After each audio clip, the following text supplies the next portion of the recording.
Yeah. Focus. Fly. Keep growing.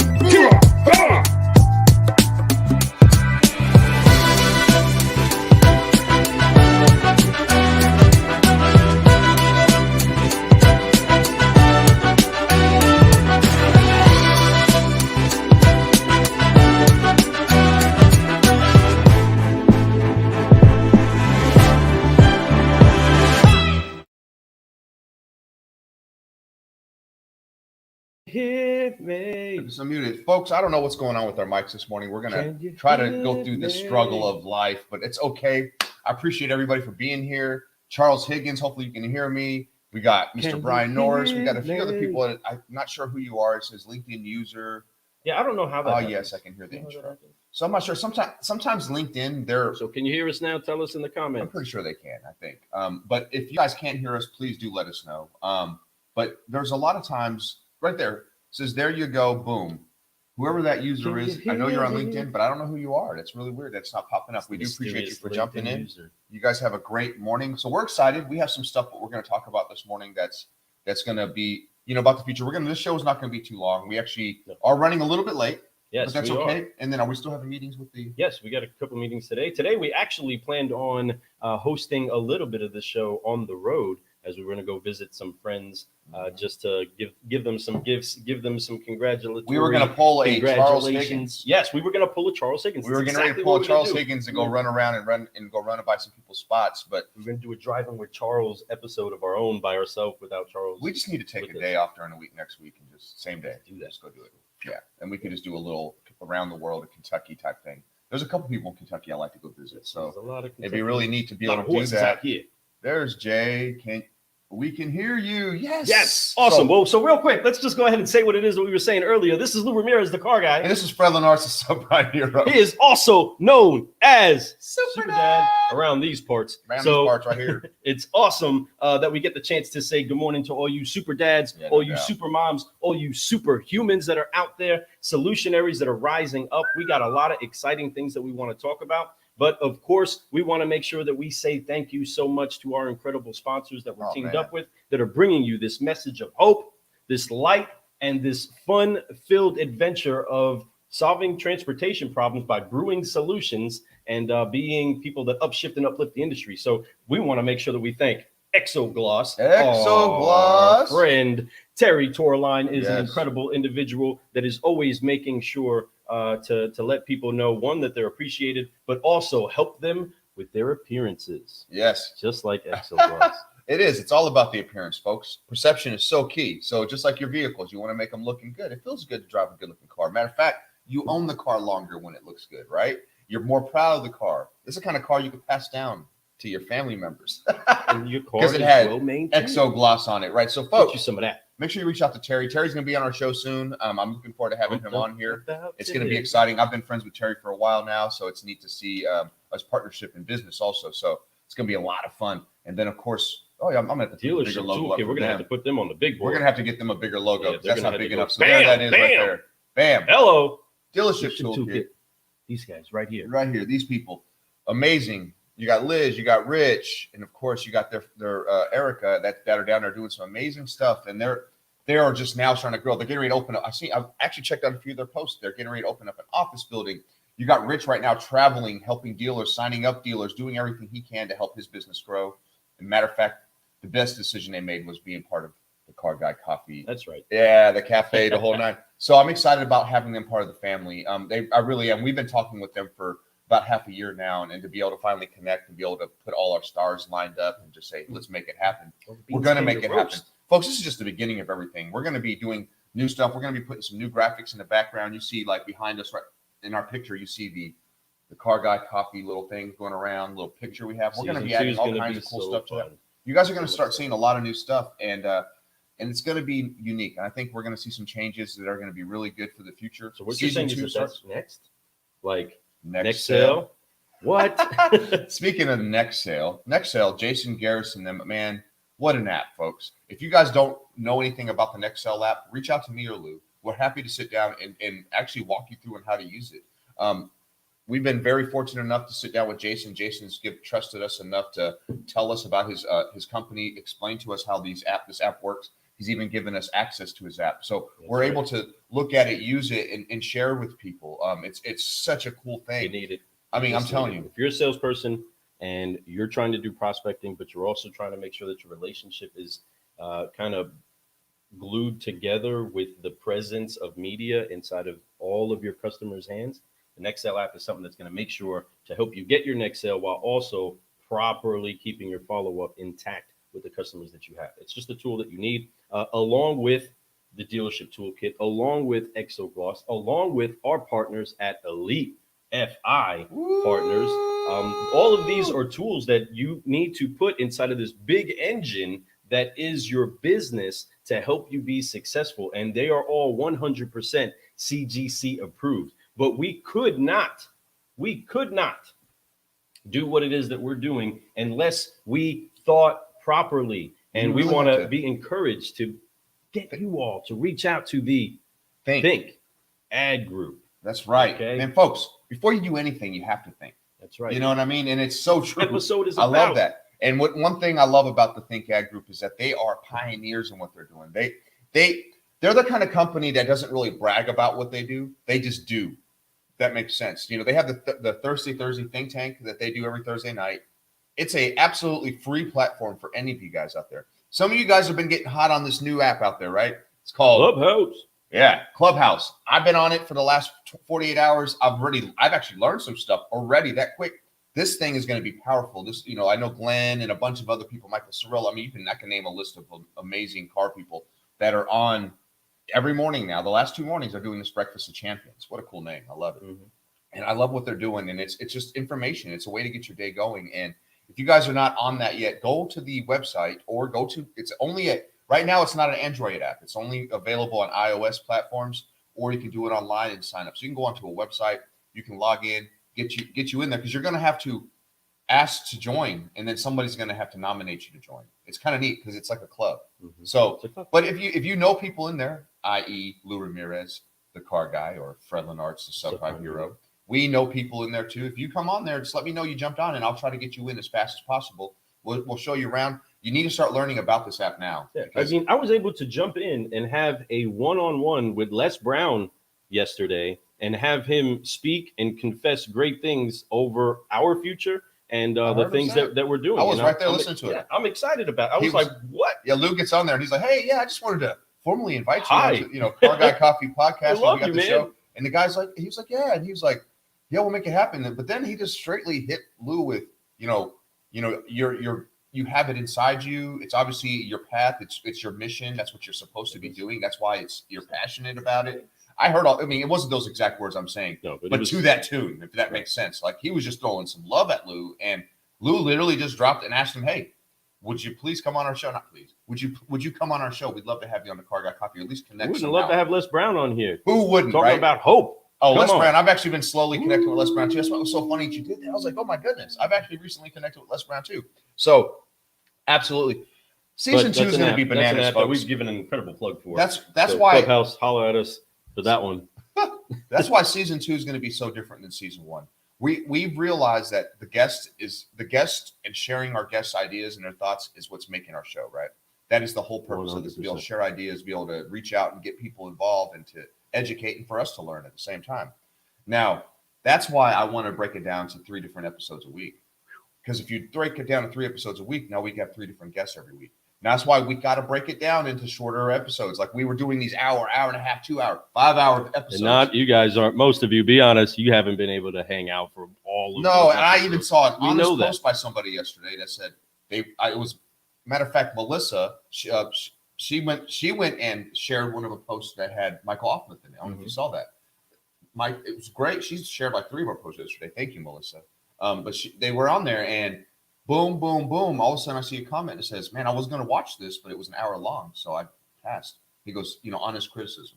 Mm-hmm. So I replied back and said, "I appreciate that.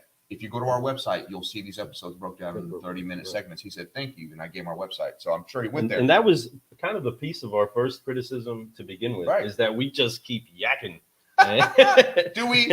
I don't think we do that. And you know what? When you're having a good conversation with a cup of coffee and a friend, time does get away from you. So we do respect your time, and we do thank you for every ounce of it that you give. Right. Brewing Solutions with us. We're so thankful for that. But we are going to be so much more intentional on packing it down into espresso shots. So we're going to do these 30-minute episodes, 45-minute episodes that are smaller shots. You know, I think that the 5-liner is impossible to get done in 30 minutes. We could, but then it wouldn't be as informative. It wouldn't be fun. They'd be like, so I think I'm going to try to break it down to 45 minutes. We're going to limit it. I'm going to probably put a timer in front of us so we can know when we ask questions how much time we have left and all that stuff.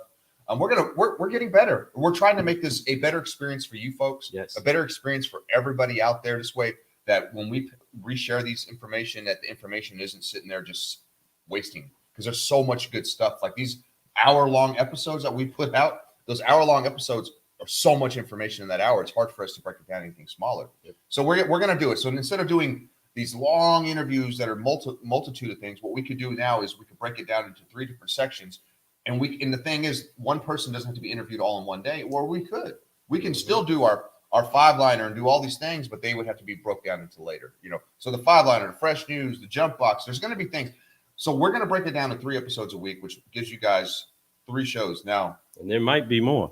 If for some reason, right. And if for some reason we get an opportunity to do this full time, there will be more. There'll probably be 5 episodes a week, folks, maybe 6. And that it's just this is the evolution. This is the growth of the Car Guy Coffee. This is because of you folks out there, and I appreciate every one of y'all because of your encouragement, because of y'all viewership, because of y'all's like just sharing love with us. It's helped us encourage us to become better. It's helped us encourage us to make season 2 bigger and better than season 1 was. We're looking forward to season 2. I'm looking forward to season 3, 4, 5, 6, 7, all those seasons. And they're all going to come. We're not going anywhere, folks. We put our foot down in there. We put it in concrete.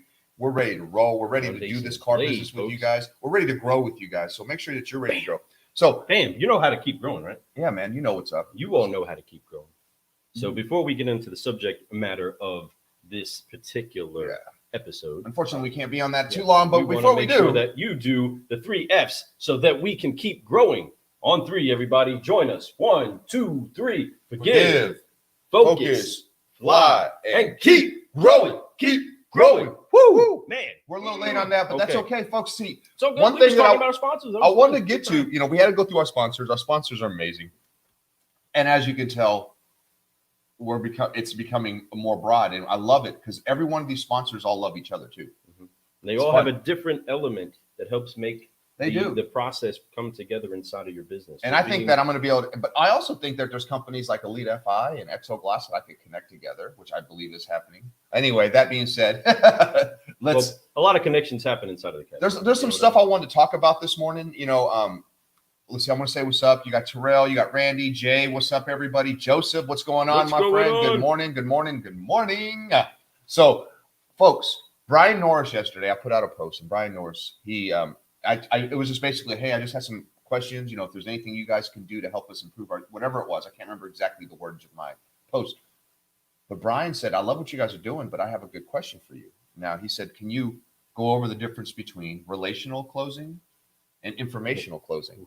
I love that topic. So we're going to get into that. Matter of fact, Lou's been stewing on that too. So I'm going to let Lou hop onto that. So what do you want to talk about first? Well, so let's identify on 2 different sides of what it is that we are talking about. And you guys help us out as well. We're going to be reading the comments and seeing what it is that you think those 2 actual comparisons would be defined as. What do you consider relational closing? And what do you consider informational closing? At the end of the day, it's going to come down to what it is that you identify it as. And so I compare this alike to having an actual relationship with a person, because that's what your customer is. They are a person. And inside of that, I could finish writing books. I can finish putting ideas out here in social media land. People can have their opinion and their thoughts of me. They can have a lot of information concerning me. They can rattle off a lot of stats, maybe, right? But you know me. Yes.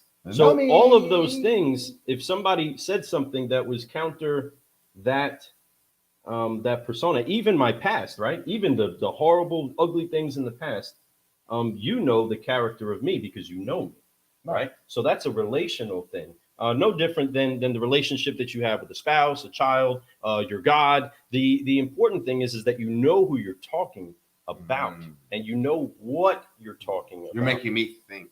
Right. That's what we're here to do, right? That's so elite. I'm saying that's so elite. It really is. Really is. It's such a dealership toolkit for us to know this type of information. You have to have, because if you don't, you're not going to exo and gloss it out. You know what I mean? Just saying, it's all about the next sale. Your next sale. Come on, that was awesome. But car guys, car gals, think about that. The information that you give a customer may have absolutely nothing to do with what it is that concerns them. I want you to be understanding that the same God that created the heavens and the earth does care just as much as he's powerful. As a matter of fact, his full power is inside of his love, right? He is that.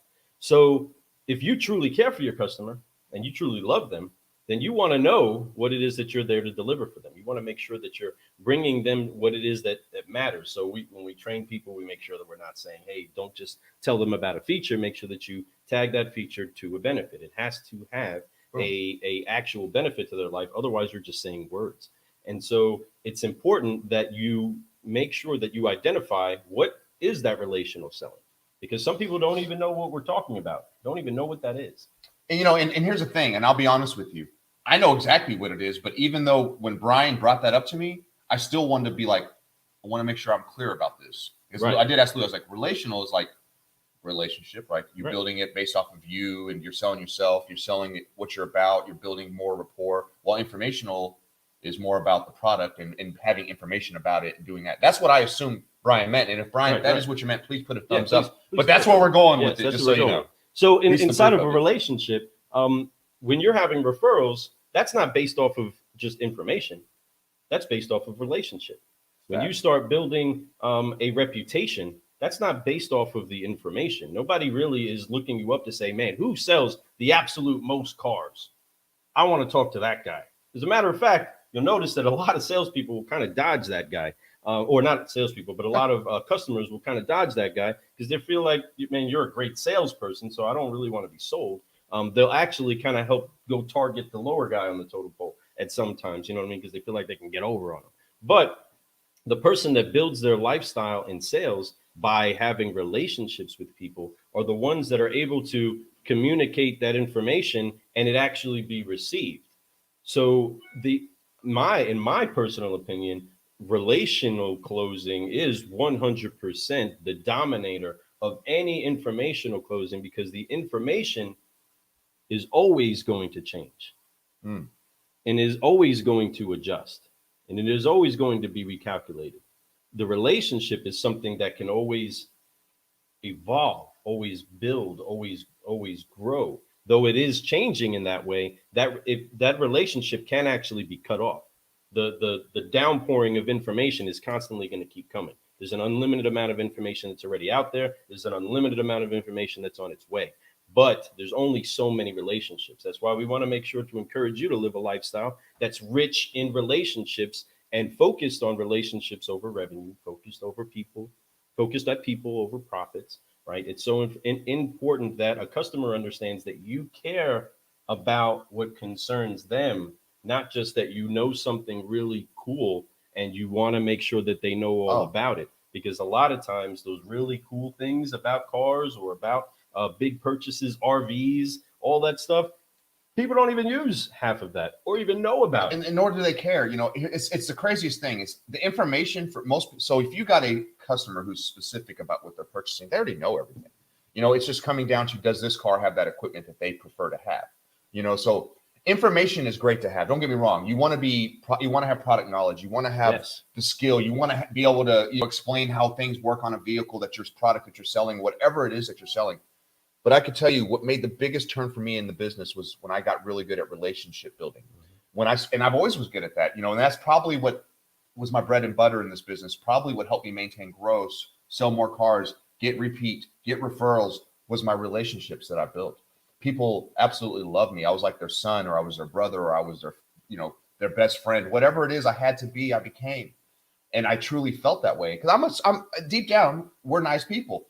Deep down, we're human beings. So be a human being. And when you do that and you actually ask questions, not just about, hey, what color car do you prefer? But hey, stuff like, do your kids, do they need the space in the back? I noticed that you said that you had 2 kids. Are you looking for car seats? Or, when you start getting into that type of stuff and you start to make them feel like you really care about what's going on in their lives and what would really be best for them, not just information, but for that relationship that you're building with them, that you're going to be their car guy for life, that I'm going to be their subprime hero, whatever it is, you got to do that. And when you do those things, much like Randy says, relationships convert to referrals.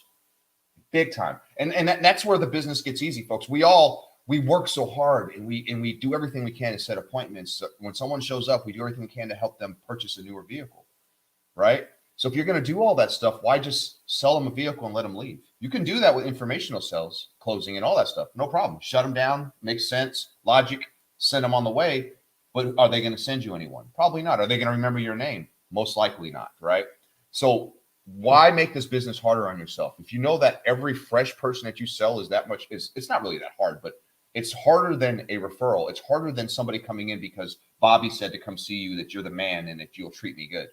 Right. I mean, dude, I don't even know what you're going to get me. But Bobby said you're the man. Or the customer who bought a car from you 2 years ago or 6 months ago and their wife wants a car now, or their daughter needs a new car, or their brother needs, or their mom, whatever it is. If you don't do what you're supposed to do and build that relationship, they're going to come back to the store because they got a good deal, most likely, but they may not even come see you. I've seen this. Yes. They'll come to the store and just say, I just need to speak with somebody because you guys treated me good. They don't remember the salesperson.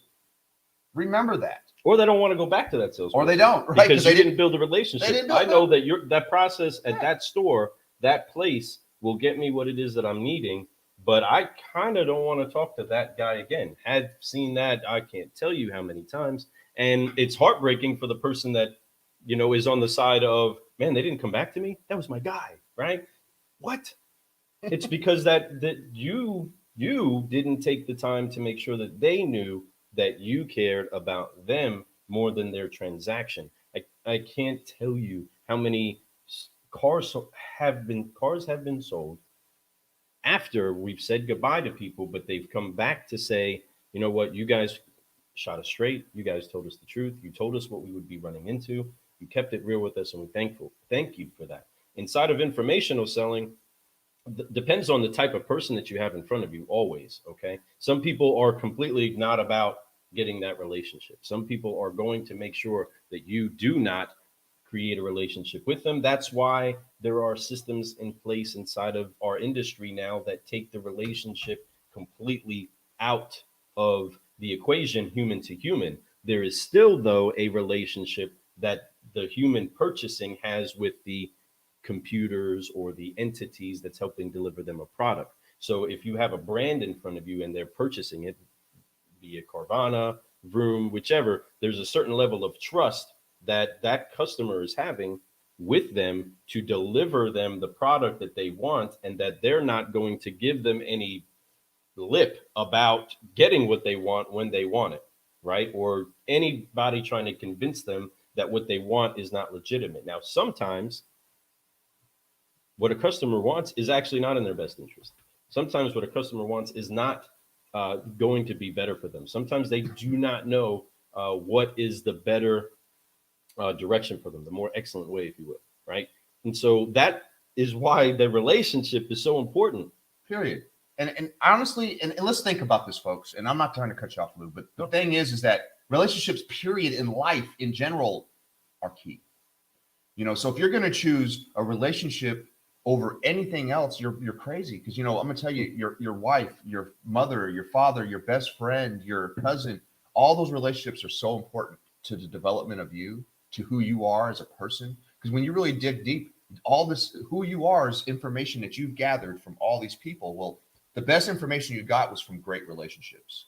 So when you can get honest information from them, whether it's good or bad, all this stuff is so important. So when you start with the relationship, the information will come. If you start with the relationship, product will come. If you start with relationship, customers will come. Okay. So remember that. Build relationships with everybody that you meet. Be a good person. Be a human being. Be empathetic. Be somebody that loves and cares for other people. If you're in sales, you could be a hammer and not care about other people. Don't get me wrong. I've seen them. But do they really love what they do? No, not really. Right. So Come on. when you love what you do, you tend to love everybody around you, and they tend to feel that it's magnetic and it becomes huge. So yes, Brian, I appreciate you for asking that question, man. Brian. It's a great question. Relationship or information? I'm gonna go relationship every single time because information's simple. Relationships are harder to build, but once you have them, they last you a lifetime. And as long as you maintain your relationship, it not only will it make you money, but it'll make your heart bigger and bigger and bigger. And it's nothing better than people coming and seeing you. Hey, I've been buying cars from this guy for the last 15 years, right? You know, that what a great feeling that is. I always only buy it from Fred. I only buy it from Lou. You know, so it's important to do that. You know, I have some people posting on other sites that we're not popping up here, so I want to say hi. I'm sorry that we didn't mention your name. We have Charles Higgins. Charles Hitt, what's going on?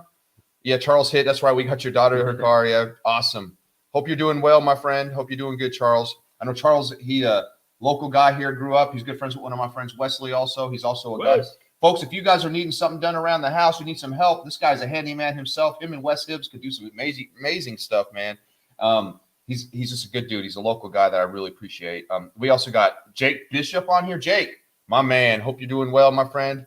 You got Richie Bello, Michelle Street. Well, we'll be talking to you in a moment. Yes, relationships are key. Melissa says good morning. Aaron Grunke. Oh, wow. What's up, Aaron? How you doing? All the way out from Hawaii.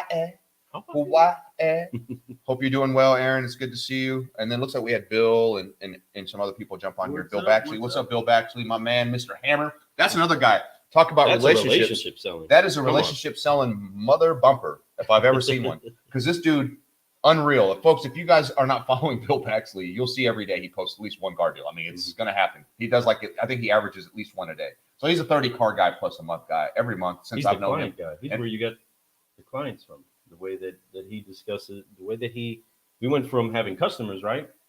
Fred spends some time with Bill Baxley. Next time I talk to Fred, he's talking about he has clients coming in. He's like, when did you start getting clients? You know, and it was just an adjustment in the way that he approached his business. And that was something that I will never forget, that I heard my friend saying that he picked up from someone else, and like, I'm calling them clients. I got to work with Bill for a whole 3 months. I had left my first store. It was the Mitsubishi store, a Hyundai store, a Zuzu store, and I left there and I went to the Pinkham store, and they sold Lincoln Mercuries back then, you know. So I was like, okay, cool.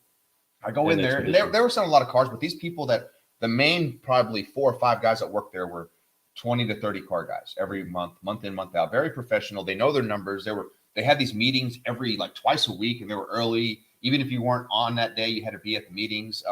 Very unique place. Very business oriented. It was probably the most business-ish dealership I've ever been to. Even the way you worked your deals, you didn't really work from the desk. You worked from your own numbers, and you had to learn how to close based off of the pricing. So you worked on that yourself.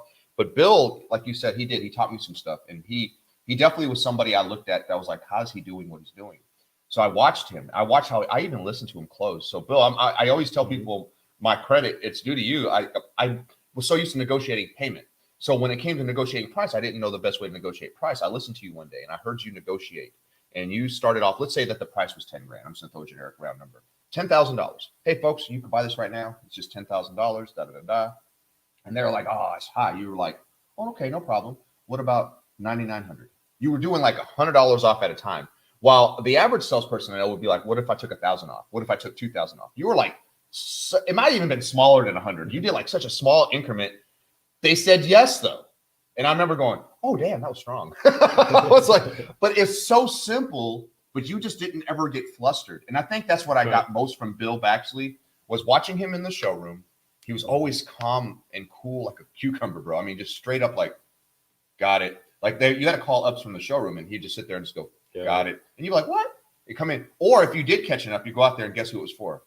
I'm here to see Bill Baxley. You're like, oh, man, I just wasted that. Got it on that. So, Bill, I got a lot of credit to you, man. I appreciate you because you did help me. I was only about 1.5 years in the business. I felt like I knew everything, but I didn't. You know, I was really learning then. But I learned a lot for the 3 months I was there, how to negotiate price, how to be a little bit more professional, terminology that I learned from you that I wasn't used to hearing at the other store I was at. I went on and I left there and went to the Kia store, and I crushed it at the Kia store. I mean, I went there and just completely changed my whole game up, became a much better closer. I was working my own deals because of stuff I learned at the Pinkham store. I'm not playing. It was like really unique. I learned so much. So I have a lot of credit to a lot of people, And Bill Baxley's one of them. Yeah, so yeah. I mean, that's something that, we always want to make sure that we do. It's give honor to those that have ever deposited into any of our lives. I gained that information without ever meeting Bill in person, and that's just showing you what kind of good legacy there is when there's people that are at the heart trying to build good relationships. Whether it's somebody that's on the floor with you for 3 months.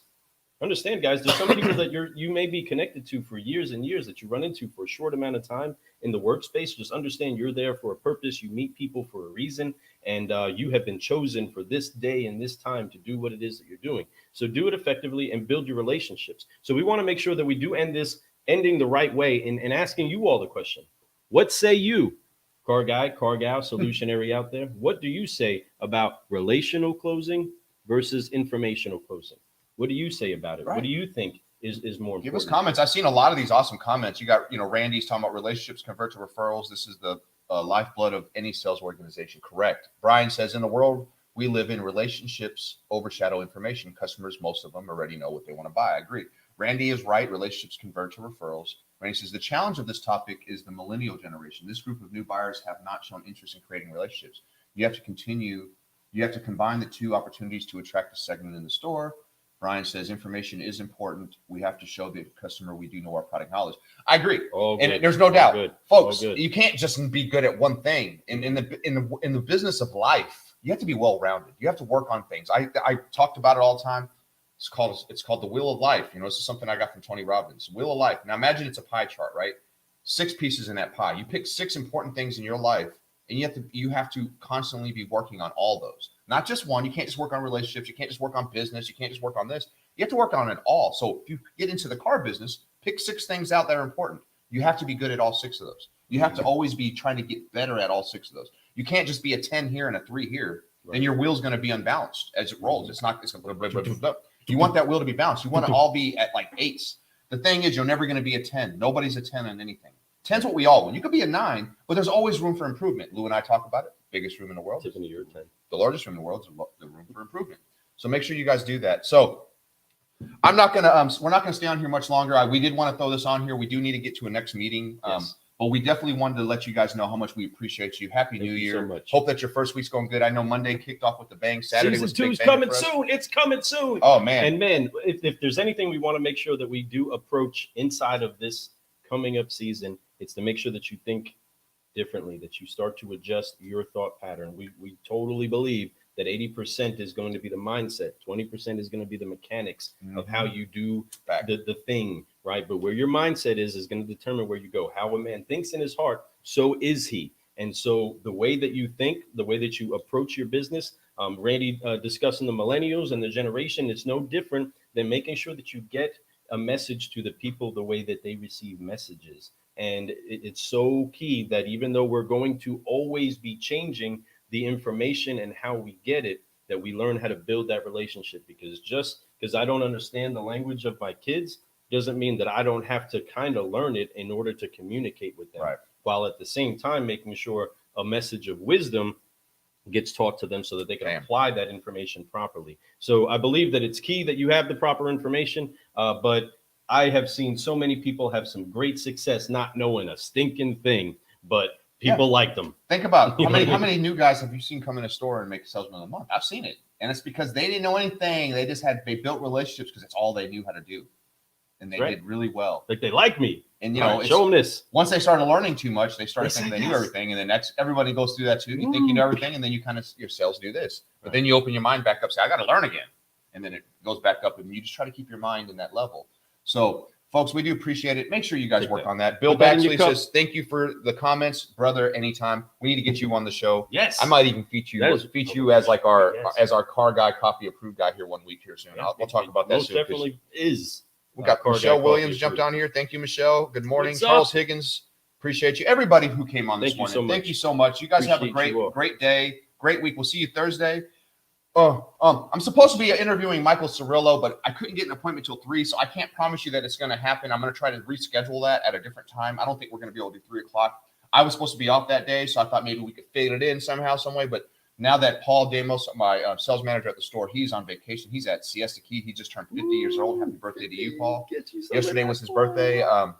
So he's down at Siesta Key enjoying his beach life right now. So, I just didn't even think about that when I scheduled it. So I can't take the day off. So we're going to have to talk to Mike, and hopefully Michael Cirillo coming soon. Yeah, I'm looking forward to Michael Cirillo. This guy is awesome. He's so much fun. He's definitely very versed on podcasts, very versed on Took his course on how to start a podcast. Yeah. It's definitely has had a lot of influence on us. We're so thankful for him, and he's going to be jumping in here and dropping some great information. So I need to reach out stay tuned for that. Figure out that time thing. But yes, you could probably find him on Clubhouse, folks. Yeah, Clubhouse is hot. If you guys, like I said, check it out. You guys have a great week. Brian, thank you for that question. Thank you so much. If you guys have any other questions like that, please do ask. We're happy to answer them. And what do you say? We will take a whole show on it. You know what I'm saying? Right. So y'all have a good one. You guys take care. Don't forget to forgive, focus, and fly. So you can keep growing, all right? This is Lou Ramirez, the Car Guy. This is Frelin Arts of Subprime Hero. And you have been brewing solutions on the Car Guy Coffee Podcast. Whoa. Let's brew, everybody. We'll see y'all later. Take it easy.